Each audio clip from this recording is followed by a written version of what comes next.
Hi dears. കഴിഞ്ഞ ക്ലാസ്സിൽ നമ്മൾ ഹെൽത്ത് റിലേറ്റഡ് ഫിസിക്കൽ ഫിറ്റ്നസിൻ്റെ കോമ്പണൻസിനെ കുറിച്ച് ഡിസ്കസ് ചെയ്തു. And now here I M gonna discuss about the performance related physical fitness.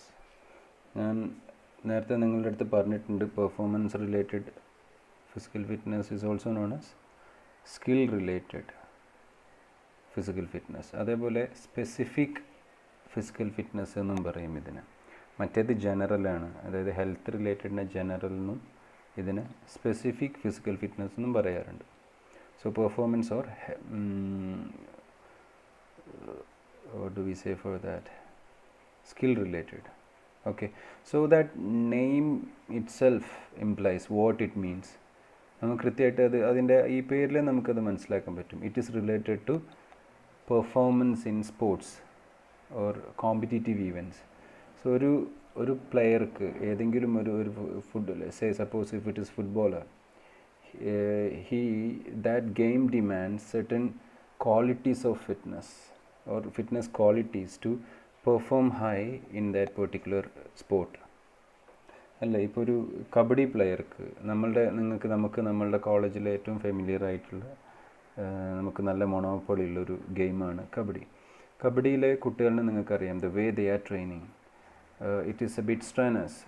നമുക്ക് എല്ലാ കുട്ടികൾക്കും, നിങ്ങൾക്ക് എല്ലാവർക്കും അത്തരം ഒരു ട്രെയിനിങ് പ്രോസസ്സിലൂടെ പോകാൻ ബുദ്ധിമുട്ടാകും. അതിൻ്റെ ആവശ്യമില്ല. കാരണം since you are not taking part in such an event, you need not to develop that sort of a physical fitness.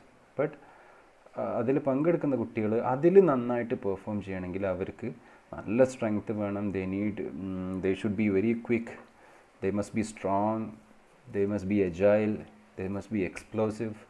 അല്ലേ, ഇത്തരം ആ ഒരു ഫീച്ചേഴ്സ് എല്ലാം അവർക്ക് വേണം. അപ്പോൾ ആ ഒരു സ്പോർട്ട് ഇവൻറ്റിൽ ഹൈ പെർഫോമൻസിലേക്ക് ലീഡ് ചെയ്യാൻ അയാൾക്ക് ഉണ്ടായിരിക്കേണ്ട, അയാൾ അച്ചീവ് ചെയ്യേണ്ട അല്ലെങ്കിൽ പ്രോസസ്സ് ചെയ്യേണ്ട ഫിസിക്കൽ ഫിറ്റ്നസ് കോമ്പണൻസ് ആണ് പെർഫോമൻസ് റിലേറ്റഡ് ഫിസിക്കൽ ഫിറ്റ്നസിൻ്റെ കാര്യം. So ability to perform high in a competitive sport, that is what meant by performance related physical fitness. So let's go to the definition of that. Ability which a sports person should have or should possess to perform well in a competitive sport. It includes those qualities of function that provides the individual with the ability to participate in sports activities with greater power, strength, endurance, skill, etc. Along with that, you can also write like these are the qualities which help a sports person to perform high or achieve laurels or perform in a very professional way. Clear? So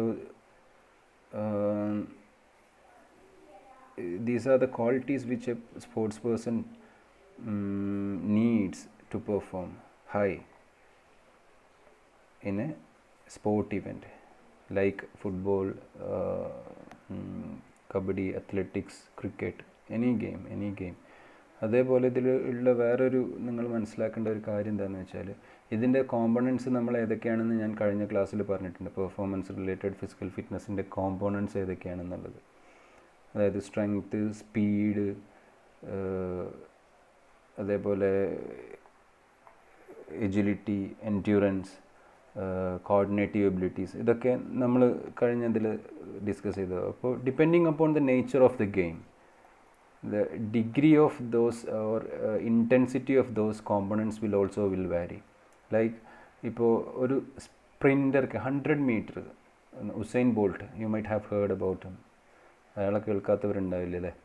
so അദ്ദേഹത്തിൻ്റെ ഇപ്പോൾ ഒരു സ്പ്രിൻറ്റർക്ക് 100 metre sprint ചെയ്യുന്ന ഒരു അത്ലറ്റിന് വേണ്ട ക്വാളിറ്റീസും, അതേപോലെ ഇപ്പോൾ ഒരു ഫുട്ബോളർക്ക് ക്രിസ്ത്യാനോ റൊണാൾഡോ, അതല്ലെങ്കിൽ Lionel Messi, whoever it is, നമ്മളുടെ കുട്ടികൾ ഇപ്പം ഈവൻ ഇന്ത്യ കോളേജിയറ്റ് ഇവൻറ്റ്സിൽ പാർട്ടിസിപ്പേറ്റ് ചെയ്യുന്ന കുട്ടികളാണെങ്കിൽ കൂടെ ഇവർക്ക് രണ്ടുപേർക്കും ഡെവലപ്പ് ചെയ്യേണ്ട ക്വാളിറ്റീസ് ഇതിന് നല്ല ഡിഫറൻസ് വരുമ്പോൾ, സ്പ്രിൻറ്റർ നല്ല എക്സ്പ്ലോസീവ് ആവണം, he must be very quick, right.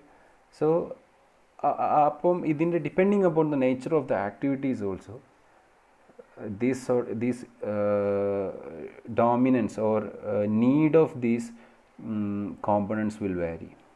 Clear? നിങ്ങൾക്ക് ആ കൺസെപ്റ്റ് മനസ്സിലായെന്ന് ഞാൻ മനസ്സിലാക്കണം. ഇപ്പോൾ ഓരോരുത്തർക്കും വേണ്ടത് ഇതിൽ കുറേ ഏറ്റക്കുറച്ചിലുകൾ വരും. ചിലർക്ക് ഇപ്പോൾ സ്പ്രിൻറ്റർക്ക് വേണ്ടത് നല്ല എക്സ്പ്ലോസീവ്നെസ്സും നല്ല സ്പീഡുമാണ്. He needs tremendous speed. But in case of football അയാൾക്ക് നല്ല പിന്നെ ബോളിലെ കോർഡിനേഷൻ വേണം, അയാൾ നല്ല ഫ്ലെക്സിബിൾ ആവണം, നല്ല ഇത് എജിലിറ്റി ഉണ്ടാവണം അയാൾക്ക് അദ്ദേഹത്തിൻ്റെ ഡയറക്ഷൻ ക്വിക്കായിട്ട് ചേഞ്ച് ചെയ്യണം, പാസിലുള്ള ആക്യുറസി വേണം. അതേപോലെ സ്പീഡിലുപരി സ്പീഡ് എൻഡുറൻസ് ആണ് അയാൾക്ക് വേണ്ടത്. അതായത് കുറേ സമയം 90 മിനിറ്റ്സ് അയാൾക്ക് കളിക്കണം. അപ്പോൾ അതിന് സ്പീഡ് എൻഡുറൻസ് വേണം അല്ലേ? വെറും സ്പീഡ് മാത്രം പോരാ, കുറേ സമയം he must be able to sustain ഈ speed over a period of time, which is meant by speed endurance. So അത്തരം കാര്യങ്ങൾ ഇപ്പോൾ ടെന്നീസ് പ്ലെയർ ആണെന്നുണ്ടെങ്കിൽ അദ്ദേഹത്തിന് ഇപ്പം ഫെഡററിനെയൊക്കെ നിങ്ങൾക്ക് അറിയുന്നുണ്ടാവും. Is one of my favourite sports star, ever time ഫേവറേറ്റാണ്. എനിക്ക് ഏറ്റവും ഇഷ്ടപ്പെട്ടൊരു പേഴ്സണാലിറ്റിയാണ് റോജർ ഫെഡറർ. റോജർ ഫെഡററിൻ്റെ ഒക്കെ നല്ല ഗെയിമുകൾ കണ്ടാൽ ചില ഗെയിമുകളൊക്കെ 4 മണിക്കൂറൊക്കെ നീണ്ടു നിൽക്കും. അപ്പം കുറേ കണ്ടിന്യൂസ് ആയിട്ട് അയാൾക്ക് സെർവ് ചെയ്യണം, അടിക്കണം, ഹിറ്റ് ചെയ്യണം, റാലീസ് കുറേ പോവും. നല്ല ക്വാളിറ്റി ഗെയിം ആകുമ്പോൾ നല്ല സ്ട്രെങ്ത് എൻഡുറൻസ് വേണം. He must be able to keep on hitting with accurate and power. So അതാണ്. അപ്പോൾ ഇതിൻ്റെ ഓരോ depending upon the nature of the activity, intensity and gravity of these requirement of these components will also vary. Okay, so അതും കൂടെ mention ചെയ്യാം. നമുക്കിപ്പോൾ വലിയൊരു ആയിട്ടൊക്കെയാണ് ചോദിക്കണമെങ്കിൽ കുറച്ച് ഡീറ്റെയിൽ ആയിട്ട് എഴുതണം. If it has asked for 5 mark questions you need not to mention all those things in detail. Clear? നിങ്ങൾ concept മനസ്സിലാക്കിയാൽ എത്രയും ഇലാബറേറ്റ് ചെയ്യാൻ പറ്റും നിങ്ങൾക്ക്. ഓക്കെ, ഈ ക്വസ്റ്റ്യനൊക്കെ എന്തായാലും ചോദിക്കും നിങ്ങളുടെ എക്സാമിന് കേട്ടോ. So let's discuss in detail about the components. Endurance ഫസ്റ്റത്തെ കോമ്പോണൻറ്റ്. നിങ്ങൾക്ക് അറിയുന്നതാണ് എൻഡ്യൂറൻസ് എന്താണ് എന്നുള്ളത്. നമ്മൾ പറഞ്ഞിട്ടുണ്ട്. എൻഡ്യൂറൻസ് എന്ന് പറഞ്ഞാൽ അതിൻ്റെ കൺസെപ്റ്റ് എന്താണെന്നുള്ളത് കുറേ ലോങ് ഡ്യൂറേഷൻ എന്നുള്ളതാണ്, കുറേ സമയം ഒരു പെർട്ടിക്കുലർ ആക്ടിവിറ്റി ചെയ്യാനുള്ള. അപ്പോൾ സ്പോർട്സ് പേഴ്സൺസിന് ഒരേ ക്വാളിറ്റിയോടും അതേപോലെ അതിൽ അവർക്ക് ഡിമാൻഡ് ചെയ്യുന്ന ഒരു ഇതുണ്ട്. ഇപ്പോൾ കബഡി പ്ലെയർക്ക് 40 മിനിറ്റ് കളി, 20 ഫസ്റ്റത്തെ 20 മിനിറ്റ് അയാൾ നല്ലോണം കളിച്ചു. ഇപ്പോൾ സുലൈമാനും റിയാസും എല്ലാവരും നമ്മളുടെ ഈ ക്ലാസ്സിലുണ്ട്, നിങ്ങൾക്ക് എല്ലാവർക്കും അറിയുന്നുണ്ടാവും. നമ്മളുടെ കോളേജിനെ അതിൻ്റെ ഒരു മൊണോപ്പൊളിയും അതിൻ്റെ ഒരു പ്രൈഡാണ് കബഡി. അതിലേക്കൊക്കെ ഭയങ്കര എഫേർട്ടാണ് നമ്മളുടെ കുട്ടികളെല്ലാവരും ഇട്ടുകൊണ്ടിരിക്കുന്നത്. സോ അവർക്ക് ഇപ്പോൾ സപ്പോസ് 20 മിനിറ്റ്സാണ് നമുക്ക് നല്ലോണം കളിക്കാൻ പറ്റുന്നുള്ളൂ. അടുത്ത 20 കളിക്കാനുള്ള ഫിറ്റ്നസ് ഇല്ലെങ്കിൽ, എൻഡ്യൂറൻസ് നമുക്ക് കുറവാണെങ്കിൽ അടുത്ത 20 മിനിറ്റ്സ് കളിക്കാൻ പറ്റില്ല. So if they want to perform over a period of time, they must be having good endurance level. So endurance ന്റെ definition ഇതിൽ എഴുതിയിട്ടുണ്ട്. ability to do sports movements with desired quality and speed under the conditions of fatigue. fatigue എന്ന് പറഞ്ഞാൽ tiredness. So decide ക്വാളിറ്റിയിലും സ്പീഡിലും അത് game demand ചെയ്യുന്ന പേസിൽ വേണം അത് കളിക്കാൻ. എങ്ങനെയെങ്കിലും ഈ 40 മിനിറ്റ് ആ ഗ്രൗണ്ട് കോർട്ടിൽ നിന്നിട്ട് കാര്യമില്ല. പക്ഷേ whatever demands that game is imposing on them, they must be able to perform up to that level. Okay, അതാണ് അതിൻ്റെ crux. So ability to do sports movements with decide quality and speed, അത് important ആയിട്ടുള്ള ഒന്നാണ്. under conditions of fatigue or over a period of time. It enables one to perform an activity efficiently without getting tired and to recover quickly from fatigue. നല്ല endurance അത്ലറ്റ്സിന് പെട്ടെന്ന് recovery phase fast ആവും അവരുടെ. Okay, അപ്പം അവർക്ക് activity കഴിഞ്ഞാലും പെട്ടെന്ന് അവർക്ക് recovery ഫാസ്റ്റായിട്ട് വരും. കാരണം നമ്മുടെ നിങ്ങൾ ആ കാർഡിയാക് ഔട്ട്പുട്ടൊക്കെ നിങ്ങൾക്ക് ഞാൻ അസൈൻമെൻ്റ് ആയിട്ട് തന്നിരുന്നു. സോ നിങ്ങളെല്ലാവരും അതിൽ മനസ്സിലാക്കിയിട്ടുണ്ടാകും എന്തോരം ഡിഫറൻസ് ട്രെയിൻഡ് അത്ലറ്റ്സും അൺട്രെയിൻഡ് അത്ലറ്റ്സും തമ്മിലുള്ള കാർഡിയാക് ഔട്ട്പുട്ടിലൊക്കെ ഉണ്ടെന്ന്. ലിറ്ററുകളുടെ ഡിഫറൻസ് ആണ്. അപ്പോൾ ഒറ്റ കൺട്രാക്ഷനിൽ സ്ട്രോക്ക് വോളിയം എന്ന് പറഞ്ഞാൽ ഒരു കൺട്രാക്ഷനിൽ നമ്മുടെ ഹാർട്ട് പമ്പ് ഔട്ട് ചെയ്യുന്ന എമൗണ്ടാണ്. അതിൽ തന്നെയുള്ള ഡിഫറൻസ് നിങ്ങൾക്കറിയാം. സോ അതേപോലെ അപ്പോൾ ഒരു മിനിറ്റിൽ അത്രയും എഫിഷ്യൻ്റായിട്ട് ഓരോ ബീറ്റിൽ തന്നെ അത്രയും എക്സ്ട്രാ ബ്ലഡ് പമ്പ് ഔട്ട് ചെയ്യാൻ നമ്മളുടെ ഇതിന് സാധിക്കും. ഹാർട്ടിന് അത്രയും എഫിഷ്യൻ്റ് ആവും, കാർഡിയാക് മസിൽസൊക്കെ അത്രയും സ്ട്രോങ് ആവും. So that the recovery also will be faster. Okay, so the important ആയിട്ടുള്ള പോലെ they will be able to recover quickly from fatigue or tiredness, whatever you can write. Endurance training methods ആണ് ഇനി. these are the എന്താ പറയുക, how you can develop endurance എന്നുള്ളതാണ്. അത് നമ്മളുടെ മറ്റേ health related cardio respiratory endurance പറയുമ്പോൾ walking, jogging, cycling, swimming ഇതൊക്കെ റിലാക്സ്ഡ് ആയിട്ട് ചെയ്താൽ മതി. പക്ഷേ ഈ പ്ലെയേഴ്സിന് നമുക്ക് അതുപോരാ. ഒരു കോമ്പറ്റിറ്റീവ് സ്പോർട്ടിൽ നല്ലോണം പെർഫോം ചെയ്യണമെങ്കിൽ അത്തരം ബേസിക് എൻഡുറൻസ് പോരാ നമുക്ക്. അപ്പോൾ എന്ത് വേണം? അതിൻ്റെ എൻഡുറൻസ് തന്നെ ഇത് പെർഫോമൻസ് റിലേറ്റഡ് ഫിസിക്കൽ ഫിറ്റ്നസ്സിൽ എൻഡുറൻസ് ഡെവലപ്പ് ചെയ്യണമെങ്കിലുള്ള മെത്തേഡ്സാണ് കണ്ടിന്യൂസ് മെത്തേഡ്. കണ്ടിന്യൂസ് മെത്തേഡ് അതിൽ it can be slow continuous or fast continuous. 2 type ഉണ്ട് അതിൽ കേട്ടോ. Continuous method is of 2 types, slow continuous and fast continuous. Slow continuous method ഇപ്പം അവർക്ക് അതിൽ റണ്ണിങ് ആണ് ചെയ്യുക. It is not jogging. Jog ചെയ്യുകയെന്ന് പറഞ്ഞിട്ടുണ്ടെങ്കിൽ നിങ്ങൾക്കറിയാം, വളരെ സ്ലോയിൽ നിങ്ങൾ റൺ ചെയ്യുന്നതിനാണ് ജോഗിങ് എന്ന് പറയാം. സോ സ്ലോ കണ്ടിന്യൂസ് മെത്തേഡിൽ കുറച്ചും കൂടെ ഇൻറ്റൻസിറ്റിയിലുള്ളൊരു റണ്ണിങ് ആണ് ചെയ്യുക. അതിൻ്റെ ഡ്യൂറേഷൻ, സ്ലോ കണ്ടിന്യൂസ് മെത്തേഡ് എന്ന് പറഞ്ഞാൽ അതിൻ്റെ ഡ്യൂറേഷൻ 40 to 50 മിനിറ്റ്സ് ഉണ്ടാവും അതിൻ്റെ, അല്ലെങ്കിൽ 60 മിനിറ്റ്സ്, 1 hour ഒക്കെ ജോഗിങ്. 40 to 50 എന്ന് എഴുതിയാൽ മതി നിങ്ങൾ ഇതിലെഴുതുമ്പോൾ. Continuous method continuously running without stopping in between, അതാണ് slow continuous running. Fast continuous running എന്ന് പറഞ്ഞിട്ടാണെന്നുണ്ടെങ്കിൽ അതൊരു 30 മിനിറ്റ്സ് ആണ് അത് അതിൻ്റെ ഡ്യൂറേഷൻ ഉണ്ടാവും. പക്ഷേ അതിലെ റണ്ണിങ് പേസ് കുറച്ചുകൂടി ഇൻറ്റൻസിറ്റി ഡിഫറെൻ്റ് ആവും.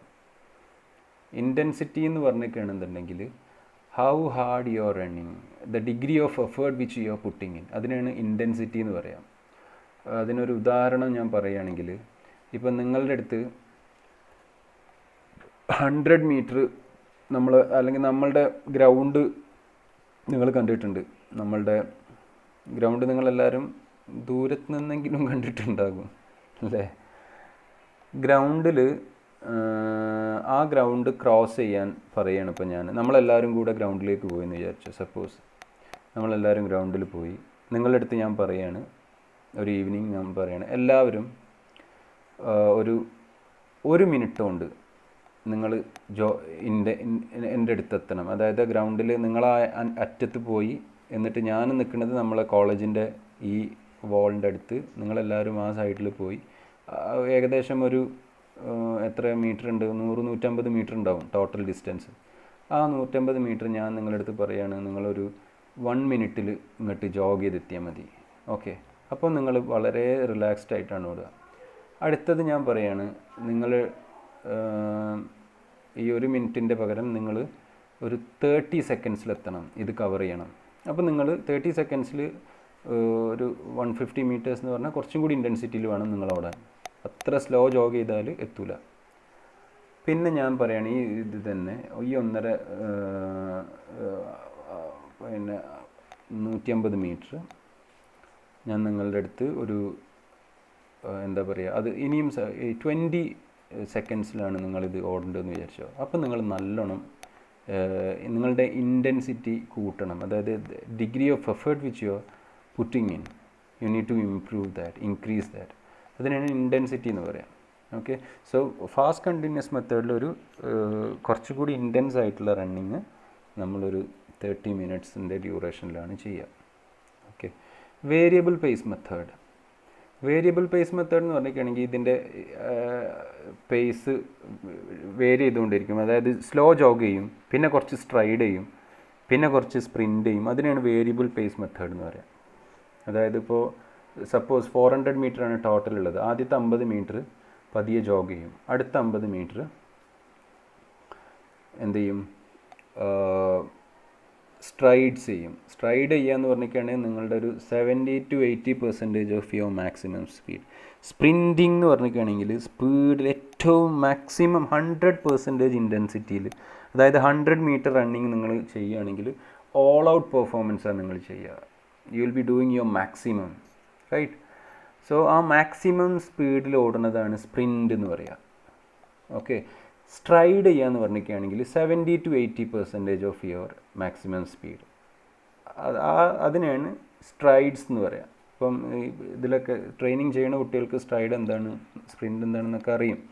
മറ്റുള്ള അതൊന്നും അറിയാത്ത കുറേ കുട്ടികളുണ്ട്, അതുകൊണ്ടാണ് ഞാനത് പറയണത്.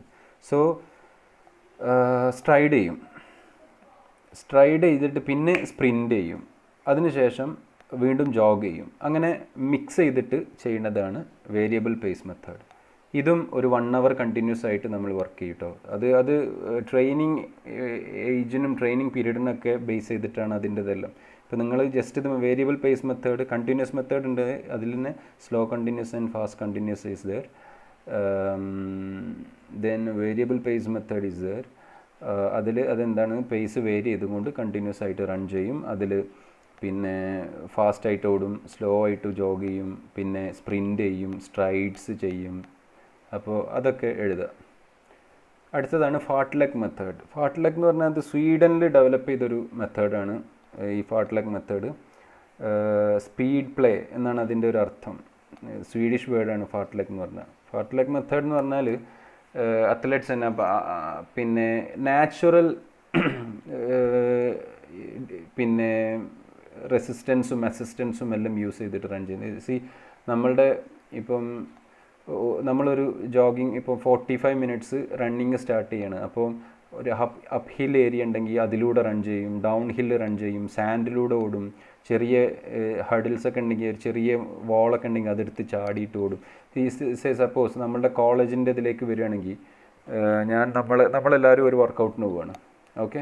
അപ്പോൾ ആ വർക്കൗട്ട് എന്താണെന്ന് വെച്ചാൽ ആദ്യം നമ്മളുടെ ഫിസിക്കൽ എഡ്യൂക്കേഷൻ ഡിപ്പാർട്ട്മെൻറ്റിൽ നമ്മൾ എല്ലാവരും കൂടെ ഒരുമിച്ച് ഒരു എന്താ പറയുക മാസ് റണ്ണിന് പോവുക, കൂട്ടത്തിൽ ഓടാൻ പോവുക നമ്മളെല്ലാവരും. ഫസ്റ്റ് നമ്മൾ പതിയെ ഇങ്ങനെ ജോഗ് ചെയ്ത് ഇങ്ങനെ വന്ന് നമ്മുടെ മെയിൻ ബ്ലോക്കിലൂടെ ഇങ്ങനെ പോയി കൊമേഴ്സ് ഡിപ്പാർട്ട്മെൻറ്റ് അതിൻ്റെ പുറകിലൂടെ ഇങ്ങനെ ഓടിയിട്ട് പിന്നെ ന്യൂ ബ്ലോക്കിൽ പുതിയ ഇംഗ്ലീഷ് ഡിപ്പാർട്ട്മെൻറ്റിൻ്റെ ആ സ്റ്റെപ്പിലൂടെ മുഴുവൻ കയറി, ആ സ്റ്റെപ്പ് മുഴുവൻ 3 ഫ്ലോറും കയറി താഴേക്ക് ഇറങ്ങി പിന്നെ നേരെ നമ്മൾ പോണത് നമ്മുടെ ഗ്രൗണ്ടിൻ്റെ അപ്പോൾ അവിടെ ആ വോളുണ്ട്, അതിലൊക്കെ പിടിച്ച് ഓടി ചാടി കയറി അതൊക്കെ ഇതായതിൻ്റെ ശേഷം നമ്മൾ അവിടെ സാൻഡ് റണ്ണിങ് ഉണ്ട്, സാൻഡ് ഉണ്ടല്ലോ, മണലുണ്ടല്ലോ, അതിലൂടെ കുറേ ഒരു 3-4 വട്ടം ഓടി. പിന്നെ അത് നേരെ നമ്മൾ ഗ്രൗണ്ടിലൂടെ ഓടി, പിന്നെ റോഡിലൂടെ പോയി. അങ്ങനെ നാച്ചുറലായിട്ട് നമുക്ക് അവൈലബിൾ ആയിട്ടുള്ള ആ ഒരു എല്ലാ സിറ്റുവേഷൻസിനെയും ഹാൻഡിൽ ചെയ്തുകൊണ്ട് ഓടുന്ന ഒരു മെത്തേഡാണ് ഫാർട്ട്ലെഗ് മെത്തേഡ്. സ്പീഡ് പ്ലേ എന്നാണ് അതിൻ്റെ അർത്ഥം. It's a Swedish word, Swedish training മെത്തേഡാണത്. അവർക്ക് കുറേ അവർ മാരത്തോൺ റണ്ണേഴ്സിനും എൻഡുറൻസ് റണ്ണേഴ്സിനൊക്കെ ട്രെയിനിങ് ചെയ്തിരുന്ന ഒരു മെത്തേഡാണ്. അപ്പം അവർക്ക് കുറേ ഇതെല്ലാം അവൈലബിൾ ആണ്. അവരുടെ ഒരു ജിയോഗ്രഫി എന്ന് പറയുന്നത് പിന്നെ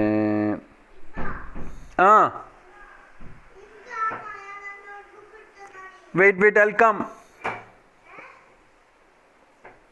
അപ്പോൾ what I was telling, പൊന്നു വെയിറ്റ് ചെയ്താ വരണേ, സോറി യാർ, മകളെപ്പോഴും വന്നിട്ട് ഇങ്ങനെ ഇതാക്കും. what I was telling, Swedish training മെത്തേഡാണ് അത്. അവർക്കിങ്ങനെ ഹില്ലി ഏരിയ അങ്ങനത്തെ ഇതൊക്കെ ഉണ്ട്. അപ്പം അപ്പ് ഹില്ല് പോവും, ഡൗൺ ഹില്ല് വരും, അങ്ങനത്തെ ഒക്കെ ട്രെയിനിങ് മെത്തേഡാണ് ഫാർട്ട്ലെഗ്. ഇതൊന്നും വളരെ ഡീറ്റെയിൽ ആയിട്ടും നിങ്ങൾ എഴുതണം എന്നില്ല കേട്ടോ. You need to just understand. So ഇപ്പോൾ എസ്സേ ഒക്കെ ആയിട്ട് ചോദിക്കുകയാണെന്നുണ്ടെങ്കിൽ എന്താ പറയുക, നിങ്ങൾ ഇതാക്കണം, കുറച്ചുകൂടെയൊക്കെ എഴുതാൻ ശ്രമിക്കുക കേട്ടോ. അടുത്തതാണ് ഇൻ്റർവൽ ട്രെയിനിങ്. ഇൻ്റർവൽ ട്രെയിനിങ് എന്ന് പറഞ്ഞാലും അതിൽ ഇതേപോലെ തന്നെ നമ്മൾ വേരിയബിൾ പേസ് മെത്തേഡ് എന്ന് പറഞ്ഞ പോലെ തന്നെ ഇപ്പം ഇൻ്റർവൽ ട്രെയിനിങ്ങിന്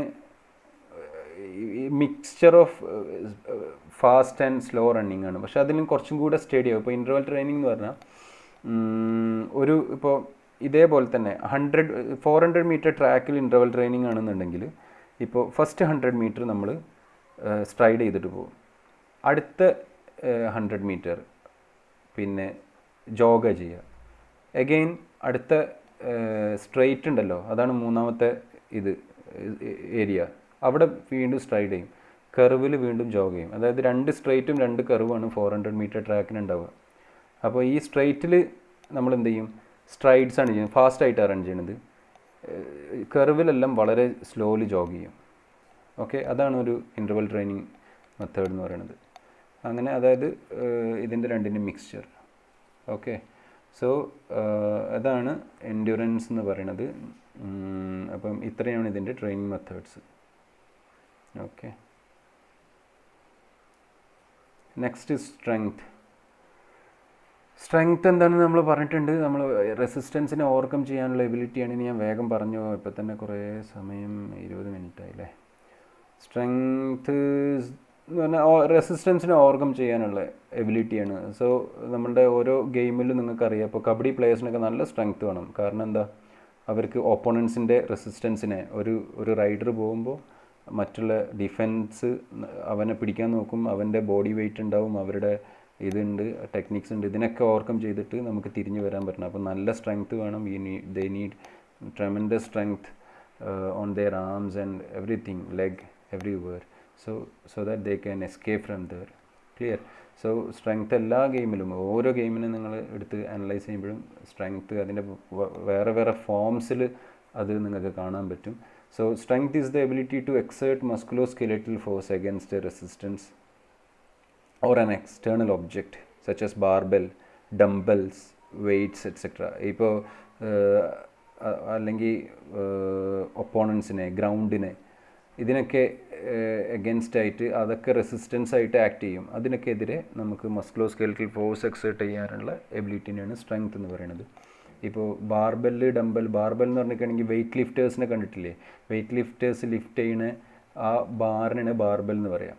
ആ ബാർബെൽ എടുത്ത് ലിഫ്റ്റ് ചെയ്യാൻ അവർക്കിപ്പോൾ വെയിറ്റ് ലിഫ്റ്റിംഗ് ഈവൻസിനൊക്കെ അവർക്ക് ഇപ്പോൾ അനുപമ, കഴിഞ്ഞ വർഷത്തെ അനുപമ ഒക്കെ വെയിറ്റ് ലിഫ്റ്ററാണ്. അവൾക്ക് സിൽവർ മെഡലൊക്കെ ഉണ്ട് ഇന്റർ സോണിൽ. അങ്ങനത്തെ കുട്ടികളൊക്കെ അതാണ് അവർക്ക്, ആ റെസിസ്റ്റൻസിനെതിരെയാണ് അവർ ആക്ട് ചെയ്യേണ്ടത്. ഓക്കെ, അപ്പോൾ അതിനെയാണ് എന്തെന്ന് പറയുക, സ്ട്രെങ്ത് എന്ന് പറയുക. ഇനി ടൈപ്സ് ഓഫ് സ്ട്രെങ്ത് ഉണ്ട്. Maximal strength, explosive strength, strength endurance, 3 type ഉണ്ട്. അതിൽ ഫസ്റ്റത്തത് മാക്സിമൽ സ്ട്രെങ്ത് എന്ന് പറഞ്ഞാൽ ability to overcome or act against resistance, maximal resistance. അതിനാണ് മാക്സിമം സ്ട്രെങ്ത് എന്ന് പറയുക. ഒറ്റ സ്ട്രെച്ചിൽ ഏറ്റവും കൂടുതൽ റെസിസ്റ്റൻസിനെതിരെ ആക്ട് ചെയ്യാനുള്ള എബിലിറ്റി, അതിനാണ് ability to overcome or act against maximal resistance in a single effort. അതാണ് അതിൻ്റെ ഇത് കേട്ടോ. ഒറ്റ ഒരു എഫേർട്ടിൽ നമുക്ക് ഓവർകം ചെയ്യാനുള്ള, മാക്സിമം റെസിസ്റ്റൻസിനെ ഓവർകം ചെയ്യാനുള്ള എബിലിറ്റി, അതിനാണ് മാക്സിമൽ സ്ട്രെങ്ത് എന്ന് പറയുക. All out explosive events like weight lifting, power lifting. Power ലിഫ്റ്റേഴ്സിനും വെയിറ്റ് ലിഫ്റ്റിങ്ങിനും ഒരു കൺട്രാക്ഷനാണുള്ളത്, ഒരു അറ്റംപ്റ്റാണുള്ളത്, ഒരു എഫേർട്ടാണുള്ളത്. അതിൽ നമുക്ക് എത്ര മാക്സിമം ലിഫ്റ്റ് ചെയ്തിട്ട് പോകണം. ഓക്കെ, ആ ഒരു സാധനം പ്ലേയേഴ്സിന് എല്ലാവർക്കും വേണ്ടി വരും. അതേപോലെ എക്സ്പ്ലോസീവ് സ്ട്രെങ്ത് എന്ന് പറഞ്ഞിരിക്കുകയാണെങ്കിൽ കോമ്പിനേഷൻ ഓഫ് സ്പീഡും സ്ട്രെങ്ത്തുമാണ്. അതായത് ഫാസ്റ്റായിട്ട് റെസിസ്റ്റൻസിനെ ഓവർകം ചെയ്യാനുള്ള ability to overcome resistance with high speed. It is a combination of strength and speed. Largely used in throwing and jumping events. ഇപ്പോൾ സപ്പോസ് ഫോർ എക്സാമ്പിൾ നമ്മളെ മറ്റേ ഷോർട്ട് പുട്ട്, ഈ ഷോട്ട് അയാൾക്ക് ഡിസ്റ്റൻസ് ട്രാവൽ ചെയ്യണമെങ്കിൽ he has to act against that short put quickly, ഫാസ്റ്റായിട്ട് അയാൾ release ചെയ്യണമെങ്കിലാണ് distance cover ചെയ്യുക. ജാവലിംഗ് ത്രോയിങ് അതേപോലെ തന്നെയാണ്. എക്സ്പ്ലോസീവ് ആയിട്ടുള്ള സ്ട്രെങ്ത്താണ് അയാളുടെ ആമിന് വേണ്ടത്. ക്വിക്കായിട്ട് റിലീസ് ചെയ്യണം, പതിയെ കൊണ്ടിട്ട് ഇട്ടാൽ പോരാ, അപ്പോഴാണ് ഡിസ്റ്റൻസ് ട്രാവൽ ചെയ്യുക. അതേപോലെ ജമ്പേഴ്സിന്, ഇപ്പം നിങ്ങൾ നമ്മളുടെ ലോങ് ജമ്പ്, അവരുടെ ടേക്ക് ഓഫ് കണ്ടിട്ടുണ്ടാവും, എക്സ്പ്ലോസീവാണ് അവരുടെ ടേക്ക് ഓഫ്. സ്പ്രിൻറ്റേഴ്സിൻ്റെ സ്റ്റാർട്ട് വളരെ എക്സ്പ്ലോസീവായിട്ടുള്ള മൂവ്മെൻ്റാണ് അത്.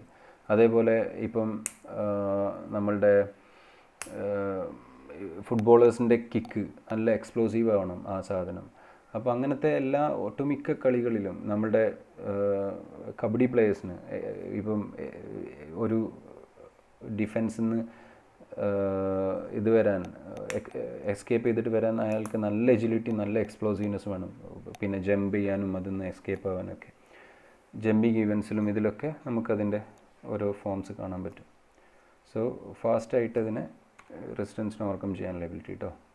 സ്ട്രെങ്ത് എൻഡ്യൂറൻസ്, അത് ability to overcome or act against sub maximal resistance under conditions of fatigue. ഞാൻ നേരത്തെ ഫെഡററിൻ്റെ എക്സാമ്പിൾ പറഞ്ഞിട്ടുണ്ട്. അയാൾക്ക് ഒരു ഇപ്പോൾ ഷോർട്ട് പുട്ട് വരുന്ന അത്രയും റെസിസ്റ്റൻസ് ഇല്ല അയാളുടെ ബാറ്റിനും അതേപോലെ വരുന്ന ബോളിനും. ടെന്നീസ് ബോളിൻ്റെ ഇത് നിങ്ങൾക്ക് അറിയണതാണ്, ടെന്നീസ് കളി കണ്ടവർക്ക് അറിയാൻ പറ്റും അല്ലേ, അതിൻ്റെ അത്രയും. അപ്പോൾ മാക്സിമൽ റെസിസ്റ്റൻസ് ആണ്, അതായത് മാക്സിമം റെസിസ്റ്റൻസ് ഒന്നുമല്ല, റെസിസ്റ്റൻസ് കുറവാകും. പക്ഷേ അത് ഷോർട്ട് പുട്ടർക്ക് ഒറ്റ തവണ എറിഞ്ഞാൽ മതി, അല്ലെങ്കിൽ ഒരു 3-4 തവണയാണ് മാക്സിമം. അയാൾ 3 അറ്റംപ്റ്റാണ് ഉണ്ടാവുക. ആ സാധനം എറിഞ്ഞാൽ മതി. നേരെ മറിച്ച് ഇയാൾക്കോ മണിക്കൂറുകളോളം അത് കളിക്കണം. അപ്പോൾ കൂടുതൽ ഇത് വേണം. അതേപോലെ സ്വിമ്മിങ് ചെയ്യുന്ന ആളുകൾക്ക് വാട്ടർ റെസിസ്റ്റൻസ് കുറേ ഡ്യൂറേഷൻ ഉണ്ടാവും. ലോങ് ഡിസ്റ്റൻസ് റണ്ണേഴ്സിന് ഇഷ്ടം പോലെ സമയമുണ്ട്. സൈക്ലിംഗ് ചെയ്യുന്ന ആളുകൾക്ക്, അതേപോലെ സ്ട്രെങ്ത് എൻട്രൻസ് ഫുട്ബോളേഴ്സിന് they need speed endurance and strength endurance, both they want. So അത്തരം ഗെയിമുകളിലൊക്കെ നമുക്ക് സ്ട്രെങ്ത് എൻഡ്യൂറൻസ് കാണാൻ പറ്റും. ക്രിക്കറ്റേഴ്സിന് ആ ബാറ്റ് വലിയ ഇന്നിങ്സ് കളിക്കുമ്പോൾ നല്ല 1 കിലോനാണ് ആ ബാറ്റ് ഉണ്ടാവുക. അത് കുറേ സമയം, ഇപ്പോൾ 100 അടിക്കുന്ന ഒരു പ്ലെയർ ആണെങ്കിൽ കുറേ സമയം, അപ്പോൾ they forearms and all need lots of strength endurance. അത്രയാണ് സ്ട്രെങ്ത് എന്ന് പറഞ്ഞാൽ. Okay, hope you are clear with this part. Okay, അടുത്തതാണ് ഫ്ലെക്സിബിലിറ്റി. ഫ്ലെക്സിബിലിറ്റി എന്താണെന്ന് നിങ്ങൾക്ക് നമ്മൾ ഡെഫിനിഷനൊക്കെ നിങ്ങൾക്ക് അറിയുന്നുണ്ടാവും ഫ്ലെക്സിബിലിറ്റിയുടെ അല്ലേ. റേഞ്ച് ഓഫ് മോഷനാണ്, how freely you can move your joints, ability to move joints and use those muscle through the full range of motion. Range of മോഷനാണ് നമ്മൾ ഫ്ലെക്സിബിലിറ്റി എന്ന് പറയുക. ഫ്ലെക്സിബിലിറ്റി എങ്ങനെയാണ് ഇമ്പ്രൂവ് ചെയ്യുക എന്നുള്ളതും കഴിഞ്ഞ ക്ലാസ്സിൽ നമ്മൾ പറഞ്ഞതാണ്. എങ്ങനെയാണ് സ്ട്രെച്ചിങ് എക്സസൈസിലൂടെയാണ് നമ്മൾ ഫ്ലെക്സിബിലിറ്റി ഇമ്പ്രൂവ് ചെയ്യുക. സോ ഫ്ലെക്സിബിലിറ്റി ഏറ്റവും കൂടുതൽ കണ്ടുവരുന്ന ഗെയിമുകൾ ഏതൊക്കെയാണ് ഒന്ന് നിങ്ങൾ ആലോചിച്ച് നോക്കുക. ജിംനാസ്റ്റിക്സ്, അതേപോലെ എല്ലാ അത്ലറ്റ്സിനും നല്ല ഫ്ലെക്സിബിൾ ആണ്. The muscles needs to be very flexible. It has to be very what do we say supple and relax ചെയ്യാൻ പറ്റുന്ന ഇതാണ്, എങ്കിലാണ് അവർക്ക് ഒപ്റ്റിമൽ പെർഫോമൻസ് കിട്ടുള്ളൂ. സോ എല്ലാ ഗെയിമും, ഇപ്പം ഈവൻ ഫുട്ബോളേഴ്സിനാവട്ടെ, കബഡി പ്ലേയേഴ്സ്, എല്ലാ ഗെയിമുകളിലെ ആളുകൾക്കും ഇത് വേണം. പക്ഷേ ജിംനാസ്റ്റിക്സും ഇതുപോലെയുള്ള ഗെയിമുകളിൽ, സ്വിമ്മിങ് പോലത്തുള്ള ഗെയിമുകൾക്ക് they need tremendous flexibility, okay, to perform well in that particular activity. അപ്പോൾ ഫ്ലെക്സിബിലിറ്റിൻ്റെ ടൈപ്സ് ആണ് ശരിക്കും static and dynamic flexibility are there. Static flexibility എന്ന് പറഞ്ഞിരിക്കുകയാണെന്നുണ്ടെങ്കിൽ, സ്റ്റാറ്റിക് എന്ന് പറഞ്ഞാൽ ആ വാക്കിൽ തന്നെ ഉണ്ട്, എന്താ, സ്റ്റേബിളായിട്ടുള്ള പൊസിഷൻ.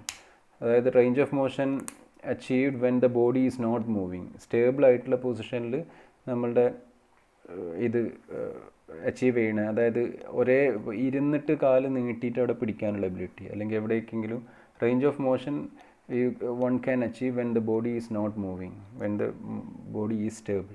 ഡൈനാമിക് എന്ന് പറഞ്ഞിരിക്കുകയാണെങ്കിൽ എന്താ, ബോഡി മൂവ് ചെയ്തുകൊണ്ടിരിക്കുമ്പോൾ സ്ട്രെച്ച് ചെയ്യാനുള്ള എബിലിറ്റിയാണ്. Ability to move the body or flexibility one can achieve when the body is in motion. Range of motion one can achieve when the body is also moving. Okay, so സ്റ്റാറ്റിക്കിൽ തന്നെ ആക്റ്റീവും പാസീവും ഉണ്ട്. Static എന്ന് പറഞ്ഞിരിക്കുകയാണെന്നുണ്ടെങ്കിൽ static active flexibility ഇതിൽ ഈ സ്റ്റാറ്റിക്കിൻ്റെ ടൈപ്പിൽ തന്നെ 2 എഴുതണം, static active and static passive. Active എന്ന് പറഞ്ഞിരിക്കുകയാണെങ്കിൽ സിമ്പിളായിട്ട് നിങ്ങൾ എന്താ മനസ്സിലാക്കേണ്ടത് വെച്ചാൽ, if you are doing a stretching by using your own muscular force, അതിനാണ് ആക്റ്റീവ് സ്ട്രെച്ചിങ് എന്ന് പറയുക. അതായത് ഇപ്പം നിങ്ങൾ തന്നെ, ഞാൻ നിങ്ങളെടുത്ത് പറയുകയാണ്, നിങ്ങൾ നിന്നുകൊണ്ട് നേരെ ഇറക്റ്റായിട്ട് നിൽക്കുക, എന്നിട്ട് നീ ബെൻഡ് ചെയ്യാതെ try to hold on your toes എന്ന് പറഞ്ഞാൽ, നേരെ ബെൻഡ് ചെയ്തിട്ട് നിങ്ങളുടെ കാലിൻ്റെ വിരലുകളെ ഹോൾഡ് ചെയ്യാൻ പറഞ്ഞാൽ, അതിനെ ഹോൾഡ് ചെയ്തിട്ട് ഒരു 10 സെക്കൻഡ് നിൽക്കാൻ പറഞ്ഞു. So which means your body is not moving, your assuming a stable position, correct. അതിനെയാണ് സ്റ്റാറ്റിക് സ്ട്രെച്ചിങ് എന്ന് പറയുക. ഈ സ്റ്റാറ്റിക് സ്ട്രെച്ചിങ്ങിൽ തന്നെ സ്റ്റാറ്റിക് ആക്റ്റീവാണ് എന്ത്, നിങ്ങൾ ഈ സ്ട്രെച്ച് ചെയ്യുമ്പോൾ without the help of an external equipment or force or a partner, you're doing that stretching. അല്ലേ, നിങ്ങൾ ഒറ്റയ്ക്ക് നിങ്ങളുടെ by using your own muscular force you are stretching that body part. അപ്പം അതിനെ പറയുക സ്റ്റാറ്റിക് ആക്റ്റീവ് എന്നാണ്. Static active എന്ന് പറഞ്ഞിട്ടുണ്ടെങ്കിൽ ability to assume an extended position and maintain it by using only the tension of agonist muscles or by using on muscular force. You can say that. I'll repeat that. Ability to assume an extended position and maintain in it by using on muscular force. Okay, this is the type of flexibility is required to get into position where the stretched body part is held in its place without the help of an external force. Here we are not getting any external force. Here the stretched body part is held in its place without the help of an external force.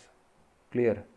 ഒരാളുടെ സഹായമില്ലാതെ by using our own muscular force we are holding an extended position, stretched position. അതിനെയാണ് static active എന്ന് പറയുക. അപ്പം static passive എന്ന് പറഞ്ഞിരിക്കുകയാണെന്നുണ്ടെങ്കിൽ ability to assume and maintain an extended position with the help of an external force or support of other ഒരു partner. Okay, അപ്പം ഒരു പാർട്ട്ണറിൻ്റെ ഹെൽപ്പോടെ stretch ചെയ്തിട്ട് ആ പൊസിഷനിൽ ഹോൾഡ് ചെയ്യുന്നതിനെയാണ് എന്തെന്ന് പറയാം, സ്റ്റാറ്റിക് പാസീവ് എന്ന് പറഞ്ഞാൽ. Types of flexibility required to get in to position where the extended body part is held in its place by an external force. അല്ലെങ്കിൽ ഒരു ഇപ്പോൾ പാർട്ട്നേഴ്സായിട്ട് സ്ട്രെച്ച് ചെയ്യണത് തന്നെ സ്റ്റാറ്റിക് പാസീവ് ആണ്. Here our muscular muscles are not actively doing the stretching. Somebody else is helping you to get stretched. Okay, അതിനാണ് static passive എന്ന് പറയാം. Clear? അതുപോലെ dynamic stretching and dynamic flexibility. Range of motion one can achieve when the body is in motion. Okay, it can be also state as the ability to perform dynamic movements of the muscle to bring limbs through the full range of motion. നിങ്ങൾ സിമ്പിളായിട്ട് ഇത്ര എഴുതിയാൽ മതി, ability to do stretchings or achieve range of motion when the body is in motion. Dynamic flexibility എന്ന് പറഞ്ഞിരിക്കുകയാണെങ്കിൽ dynamic ഫ്ലെക്സിബിലിറ്റിക്ക് example നമ്മൾ rotations, അതേപോലെ ട്വിസ്റ്റിംഗ് മൂവ്മെൻറ്റ്സ്, ഹിപ്പ് ട്വിസ്റ്റുകൾ, ആം റൊട്ടേഷൻസ് ഒക്കെ ചെയ്യില്ലേ. അപ്പം നമ്മളെ ബോഡി മൂവ് ചെയ്യുന്നതിൻ്റെ കൂടെ തന്നെയാണ് നമ്മൾ സ്ട്രെച്ച് ചെയ്യുന്നത്. Arm rotations, leg raises, explosive ആയിട്ടുള്ള അങ്ങനെ കാല് കിക്ക് ചെയ്ത് പോകണില്ലേ, അതിലൊക്കെ നമ്മളെ that is the flexibility range of motion achieve in while the body is in motion. മറ്റേതിൽ സ്റ്റേബിളാണ്. സ്റ്റാറ്റിക് എന്ന് പറഞ്ഞാൽ സ്റ്റേബിളാണ്. ഡൈനാമിക് തന്നെ ബോഡി മൂവ് ചെയ്തുകൊണ്ടിരിക്കുമ്പോൾ അറ്റൈൻ ചെയ്യുന്ന ഫ്ലെക്സിബിലിറ്റിയാണ്. സ്റ്റാറ്റിക് തന്നെ ആക്റ്റീവും പാസീവും ഉണ്ട്. ആക്റ്റീവ് എന്ന് പറഞ്ഞാൽ by using our own muscular force we are achieving that extended position and holding there. പാസീവിൽ we are getting stretch by the help of an external support. It can be a partner stretchings are example of what? Static passive stretching. Then ballistic എന്ന് പറഞ്ഞിരിക്കുകയാണെങ്കിൽ bouncy movements ഉള്ള stretching മെത്തേഡാണ്. ഇതൊന്നും ആക്റ്റീവും പാസീവും ഡൈനാമിക്കും നിങ്ങൾ എഴുതുക. Ballistic stretching method എന്ന് പറഞ്ഞാൽ എന്താ പറയുക, ഹൈപ്പർ എക്സ്റ്റൻഷനൊക്കെ ഉള്ളതാണ്. അതായത് അത് അധികം ചെയ്യുക ഈ ജിംനാസ്റ്റിക്സ് ഒക്കെ ചെയ്യുന്ന കുട്ടികൾ നമ്മളുടെ റേഞ്ച് ഓഫ് മോഷനിൽ കൂടുതൽ ഇനിയും അൺകൺട്രോൾഡ് ആയിട്ടുള്ള ബോബിങ് മൂവ്മെൻറ്റ്സ്, ജമ്പിങ് മൂവ്മെൻറ്റ്സ് ഒക്കെ ഉള്ളതാണ് ballistic stretching. It is not advisable actually. അത് ഇഞ്ചുറി പ്രോണാണ്, ഇഞ്ചുറി വരാൻ ചാൻസ് ഉള്ളതുകൊണ്ട് അത് ഇതാക്കാൻ പറ്റില്ല. ഹൈപ്പർ എക്സ്റ്റൻഷനും ബൗൺസി മൂവ്മെൻറ്റ്സും ബോബിങ് മൂവ്മെൻറ്റ്സും ഒക്കെ ഉള്ള സ്ട്രെച്ചിങ് മെത്തേഡ്സാണ്. ചാടിയിട്ട് ഇങ്ങനെ കാല് സ്പ്ലിറ്റ് ചെയ്യുക, ഇതാക്കുക, അങ്ങനത്തെ എല്ലാം ആക്ടിവിറ്റി. അപ്പോൾ ബാലിസ്റ്റിക്ന്ന് എവിടെയെങ്കിലും കാണുകയാണെങ്കിൽ നിങ്ങൾ ഇപ്പോൾ മാച്ച് ദ ഫോളോയിങ് എന്നൊക്കെ പറഞ്ഞിട്ട് ബാലിസ്റ്റിക് എന്ന് കണ്ടാൽ അത് stretching, it is something related to flexibility എന്നുള്ളത് കണക്ട് ചെയ്യാനാണ് ഞാൻ ഇതിൽ ജസ്റ്റ് എഴുതിയത് കേട്ടോ. അതല്ലാതെ ഇതൊന്നും നിങ്ങളുടെ എക്സാമിന് ചോദിക്കില്ല. PNF എന്നും അതേപോലെ കാണാം, പ്രോപ്രിയോസെപ്റ്റീവ് ന്യൂറോ മസ്കുലർ ഫെലിസിറ്റേഷൻ എന്നാണ് അതിന് പറയുക. അതൊരു റിഹാബിലിറ്റേഷനിൽ യൂസ് ചെയ്യുന്ന ഫ്ലെക്സിബിലിറ്റി ടെക്നിക്കാണ്. അതായത് എന്താ പറയുക, പിന്നെ അതിന് ഐസോമെട്രിക് കൺട്രാക്ഷനും സ്റ്റാറ്റിക് സ്ട്രെച്ചിങ്ങിൻ്റെയും കോമ്പിനേഷനാണ്. ഐസോമെട്രിക് കൺട്രാക്ഷൻ എന്ന് പറഞ്ഞാൽ നിങ്ങൾക്ക് ഫിസിക്സ് ഒക്കെ പഠിക്കുന്ന ആളുകൾക്ക് അറിയുണ്ടാവും.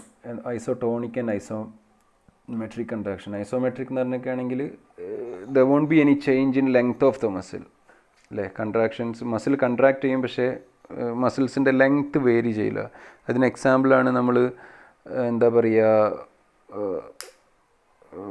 പുഷിങ് അഗൻസ്റ്റ് എ വാൾ. ഒരു വാള് എന്ന് പറഞ്ഞാൽ ഇമ്മൂവബിൾ റെസിസ്റ്റൻസ് ആണ് നമുക്ക്. അതിൻ്റെ എതിരെ പുഷ് ചെയ്യുമ്പോൾ നമ്മൾ മസ്കുലർ ഫോഴ്സ് എക്സേർട്ട് ചെയ്യുന്നുണ്ട് അല്ലേ ആംസിലെ. നിങ്ങൾ ഇപ്പോൾ ഒരു വാളിനെ അങ്ങോട്ട് തള്ളിയിടാമെന്ന് ഞാൻ പറഞ്ഞു വെച്ചോ. If I telling you to push against a wall, അപ്പോൾ നിങ്ങൾ ഫോഴ്സ് എക്സേർട്ട് ചെയ്യും, പക്ഷേ നിങ്ങളുടെ മസിൽ കൺട്രാക്ട് ചെയ്തിട്ട് ഷോർട്ടൻ ചെയ്യണില്ല. അത്തരം ആക്ടിവിറ്റീസാണ് സ്റ്റാറ്റിക് സ്ട്രെച്ചിങ്, ഇത് ഐസോമെട്രിക് കൺട്രാക്ഷൻസ് എന്ന് പറയും. സോ PNF എന്ന് പറഞ്ഞിട്ടാണെന്നുണ്ടെങ്കിലും അതൊരു കോമ്പിനേഷൻ ഓഫ് സ്റ്റാറ്റിക് സ്ട്രെച്ചിങ് എന്താണെന്നറിയാം, സ്റ്റാറ്റിക് പാസീവ് സ്ട്രെച്ചിങ്ങും അതേപോലെ അതിൻ്റെ കൂടെ ഐസോമെട്രിക്കലി കൺട്രാക്ട് ചെയ്ത മസിലിനെ സ്റ്റാറ്റിക് സ്ട്രെച്ച് ചെയ്യും. അതാണ് PNFിൻ്റെയും ഡീറ്റെയിൽസ് ഒന്നും നിങ്ങൾക്ക് അറിയണ്ട. ഈ ബാലിസ്റ്റിക്കും PNF ഞാനതിൽ എഴുതിയത് എന്തിനാന്ന് വെച്ചാൽ, പിന്നെ നിങ്ങൾക്ക് അത് റിലേറ്റ് ചെയ്യാനാണ്. It is related to flexibility എന്ന് പല ക്വസ്റ്റ്യൻസിലും ഞാൻ കണ്ടിട്ടുണ്ട്. PNF സ്ട്രെച്ചിങ് PNF എന്ന് കണ്ടിട്ടുണ്ട്. മാച്ച് ദ ഫോളോയിങ് എന്നുള്ള സെഗ്മെൻറ്റിലാണ് അത് കണ്ടിട്ടുള്ളത്. അപ്പോൾ നിങ്ങളത് റിലേറ്റ് ചെയ്യുക, മനസ്സിലാക്കുക ഇത് എന്താണെന്നുള്ളത്. PNF എന്ന് പറഞ്ഞാൽ ഫ്ലെക്സിബിലിറ്റി ഡെവലപ്മെൻറ്റൽ മെത്തേഡാണ് എന്നുള്ളത്. അത് അധികവും റീഹാബിലിറ്റേഷനിലൊക്കെയാണ്. ഇപ്പോൾ ഇഞ്ചുറി വന്നിക്കുകയാണെന്നുണ്ടെങ്കിൽ ആ പ്ലെയേഴ്സിനെ റീഹാബിലിറ്റേഷനിലൊക്കെയാണ് ഇതാക്കുക. അതായത് ഇപ്പം ഹാംസ്ട്രിങ് മസിലിനൊരു ഇഞ്ചുറി വന്നാൽ ആ ഹാംസ്ട്രിങ് മസിലിനെ സ്ട്രെങ്തൻ ചെയ്യാനും വേണ്ടിയിട്ട് ഇതാക്കുന്നത്. ഇപ്പം ഒരു പാർട്ട്ണർ പാസീവായിട്ട് അതിനെ സ്ട്രെച്ച് ചെയ്യും, സ്റ്റാറ്റിക് പാസീവ് സ്ട്രെച്ച് ചെയ്യും. ഇപ്പോൾ സുലൈമാൻ്റെ ഹാംസ്ട്രിങ്ങിന് ഇഞ്ചുറി വന്ന് വിചാരിച്ചു. അപ്പോൾ സുലൈമാനെ റിയാസ് ഷോൾഡറിൽ ഇങ്ങനെ അവൻ്റെ കാൽ വെച്ചിട്ട് ഹാംസ്ട്രിങ്ങിന് പതിയെ ഒരു 10 സെക്കൻഡ് സ്ട്രെച്ച് ചെയ്തെടുക്കും. അത് സ്റ്റാറ്റിക് പാസീവ് സ്ട്രെച്ചിങ് ആണ് ചെയ്യുന്നത്. അത് കഴിഞ്ഞാൽ ഇതേ മസിലിനെ ഐസോമെട്രിക്കലി കൺട്രാക്ട് ചെയ്യും. അതായത് സുലൈമാനോട് തിരിച്ച് റിയാസിൻ്റെ ഷോൾഡറിലേക്ക് ഫോഴ്സ് അപ്ലൈ ചെയ്യാൻ പറയും. പക്ഷേ റിയാസ് മൂവ് ചെയ്യില്ല, റിയാസ് നല്ല ഫോഴ്സിലാണ് നിൽക്കുക. റിയാസ് തിരിച്ചും അങ്ങോട്ട് അവർ ഫോഴ്സ് അപ്ലൈ ചെയ്യുന്നുണ്ടാവും. അപ്പം അങ്ങനെ റിയാസിൻ്റെ ബോഡി മൂവ് ചെയ്യാത്ത അവസ്ഥ വരുന്നുണ്ടെങ്കിൽ ആ സുലൈമാൻ്റെ ഹാംസ്ട്രിങ് മസിൽ, അതായത് ഹാംസ്ട്രിങ് മസിൽ എന്ന് പറഞ്ഞിട്ടാണെങ്കിൽ തൈ മസിൽ നിങ്ങൾക്ക് എല്ലാവർക്കും അറിയുന്നത് നേരെ പുറകിലുള്ള മസിൽ ഗ്രൂപ്പാണ് ഹാംസ്ട്രിങ് മസിൽ. അതിനെ ഐസോമെട്രിക്കലി കൺട്രാക്റ്റഡ് ആവും. അതായത് ഫോഴ്സ് എക്സേർട്ട് ചെയ്യും, പക്ഷേ അതിൻ്റെ ലെങ്ത്ത് വേരി ചെയ്യില്ല. പിന്നെ ഒരു 10 സെക്കൻഡ് കഴിഞ്ഞിരിക്കുകയാണെന്നുണ്ടെങ്കിൽ സുലൈമാനോട് റിലാക്സ് ചെയ്യാൻ വീണ്ടും പറയും. അഗെയിൻ റിയാസ് ഒന്നും കൂടെ സ്റ്റാറ്റിക് പാസീവ് സ്ട്രെച്ചിങ് അവന് ചെയ്തു കൊടുക്കും. ഈ ഒരു ട്രെയിനിങ് മെത്തേഡാണ് ഫ്ലെക്സിബിലിറ്റി പിന്നെ ട്രെയിനിങ് മെത്തേഡാണ് PNF എന്ന് പറയുന്നത്. ഇതിൻ്റെ ഡീറ്റെയിൽസ് ഒന്നും നിങ്ങൾക്ക് അറിയണ്ട കേട്ടോ. പിന്നെ നിങ്ങൾ ജസ്റ്റ് ഇത് റിലേറ്റ് ചെയ്താൽ മതി. ഈ ഒരു PNF എന്ന് കാണുമ്പോൾ നമുക്കറിയില്ലല്ലോ ഇത് എന്നുള്ളൊരു ഇതുണ്ടാവരുത്. You just understand that and you must be able to relate it with flexibility. Clear? ഇനി ഇപ്പോൾ തന്നെ ഇത് അരമണിക്കൂർ 40 മിനിറ്റായി, വീഡിയോ വലുതാവും. സോ അതുകൊണ്ട് ഞാൻ stopping here. Let me wind up this session now. അടുത്ത ഇതിൻ്റെ സ്പീഡും അതേപോലെ കോർഡിനേറ്റീവ് എബിലിറ്റീസും മെജിലിറ്റിയും അതുപോലെ cosmetic fitness and fitness balance എന്ന് പറഞ്ഞ വേറൊരു ഏരിയ ഉണ്ട്. അതാണ് ഫസ്റ്റത്തെ മൊഡ്യൂൾ. ഇതെല്ലാം ഞാൻ നമ്മളുടെ അടുത്ത ക്ലാസ്സിൽ ഞാൻ ഡിസ്കസ് ചെയ്യാം. നിങ്ങളിത് എന്ത് ചെയ്യണമെന്ന് വെച്ചാൽ നിങ്ങൾ ഈ സാധനങ്ങൾ ശരിക്കും കേൾക്കുക. എനിക്കറിയില്ല എത്രത്തോളം ഇഫക്റ്റീവ് ആകുന്നുണ്ട് ക്ലാസ് എന്നൊന്നും. നിങ്ങളൊരു ഫീഡ്ബാക്ക് എനിക്ക് തരണം. വോയിസ് വിട്ടാൽ മതി. മനസ്സിലാവുന്നുണ്ടോ, അല്ലെങ്കിൽ ഞാൻ എക്സ്പ്ലെയിൻ ചെയ്യണതിലൊക്കെ എന്തെങ്കിലും ക്ലാരിറ്റിക്കൊക്കെ നിങ്ങൾക്ക് കുറവുണ്ടെങ്കിൽ എൻ്റെ അടുത്ത് പറയണം. ഇതിപ്പോൾ ഞാൻ പറഞ്ഞിട്ടില്ലേ, എനിക്ക് ഫീൽ ചെയ്യുക പള്ളിക്കാട്ടിൽ ചെന്ന് സലാം പറഞ്ഞ പോലെ എന്ന് പറഞ്ഞിട്ടില്ലേ, നമുക്ക് തിരിച്ചൊരു റെസ്പോൺസ് ഒന്നും കിട്ടണില്ലല്ലോ. I cannot understand whether it is I am able to convey the topic or not. So please do feel very free to interact with me whether it is having any impact or not. whether you are understanding the concepts or not. Clear? So ഇതൊക്കെ കേൾക്കുക, ഒരു not നിങ്ങൾ തന്നെ ഉണ്ടാക്കുക, അതിലേക്ക് add ചെയ്യുക ഈ സാധനങ്ങളൊക്കെ കേട്ടോ. Okay then bye.